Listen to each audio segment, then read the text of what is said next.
الان یه شایعه شده بود که ایشون یه خونه تو منطقه 1 میخوان و محافظ و بادیگارد شخصی میخوان. اینا صحت داره؟ خب عرض کردم خدمت شما که شیطنت ها در همه جوانب کار هستش.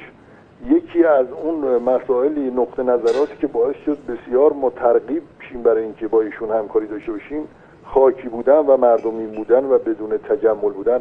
ایشون یکی از مربیای بزرگ خب کشور ترکیه است. تیمش بله بیشترین گل زده رو تیمش در کل باشگاه‌های اروپا داشته. آدم شناخته شده، یه احترام خیلی زیاد برای ایشون قائلن.